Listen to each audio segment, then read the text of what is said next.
Drug and food drug interactions are first one, calcium channel blockers. Example, verapamil lithium can significantly slow the heart rate and cause low blood pressure. እንግዲህ ካልሲየም ቻናል ብሎከር በሁለት ይከፈላል፣ ዳይሄድሮፓይሪድና እንዳይሄድሮፓይሪድ። እንግዲህ እነዚህ እንዳይሄድሮፓይሪድን ከምንላቸው ቬራፓሚልና ሊቲያዝም ናቸው። እነዚህ ጋር በሚወሰድበት ሰዓት የሃርት ሬቱን የበለጠ ዝቅ እንዲል በማድረግ የግፊት መታችን በጣም ዝቅ እንዲል በማድረግ ይሄኛውን ሳይድ ኢፌክት ሊከሰት ይችላል። ስለዚህ ሁለቱም በሚወሰድበት ሰዓት ጥንቃቄ ማድረግ አለብን። ሰከንድ ዋን ጂጎክሲን my father reduce heart rate so regular monitoring is essential። ከጂጎክሲን ጋር በሚወሰድበት ሰዓትም እንደዚሁ የሃርት ሬትን ከሚገባው በላይ በጣም ዝቅ ሊል ስለሚችል ሁሌም ቢሆን ሞኒተሪንግ ደግሞ ክትትል ያስፈልጋል። ሰርድ ዋን አንታይዲፕሬሳንትስ ኤግዛምፕል SSRIs ምንላቸው serotonin selective route inhibitor ምንላቸው like fluoxetine. This may enhance the effects of metoprolol leading to a higher risk of side effects። እንግዲህ ከነዚህ አንታይዲፕሬሳንት SSRIs ምንላቸው ጋር ከነዚህ ውስጥ እንግዲህ ፍሎክዘንቲን አንዱ ነው። ከነዚህ ጋር በሚወሰድበት ሰዓት እነዚህ መድኃኒቶች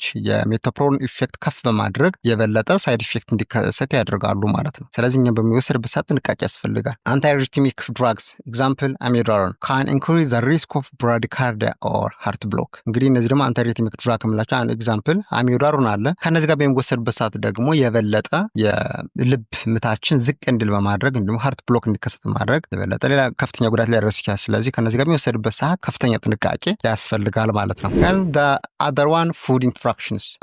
Drinking alcohol can increase the blood pressure lowering effects of metoprolol leading to dizziness and fainting. እንግዲህ አልኮል ጋር በሚወሰድበት ሰዓት ደግሞ የበለጠ የሜቶፕሮል የበለጠ ሳይድ ኢፌክት ከፍ በማድረግ ዲዝነስ እና ፌንቲንግ ሁሉ ሊያመጣ ይችላል ማለት ነው። ግሬፕ ፍሩት may affect the metabolism of metoprolol and should be consumed with caution. ግሬፕ ፍሩት በምንወስድበት ሰዓት ደግሞ በጣም ጥንቃቄ ማድረግ አለብን። ይሄኛው ምንድነው ሜታቦሊዝሙን አፌክት ያደርገዋል ማለት ነው ግሬፕ ፍሩት። እኛም በምንወስድበት ሰዓት የበለጠ ጥንቃቄ ማድረግ አለብን።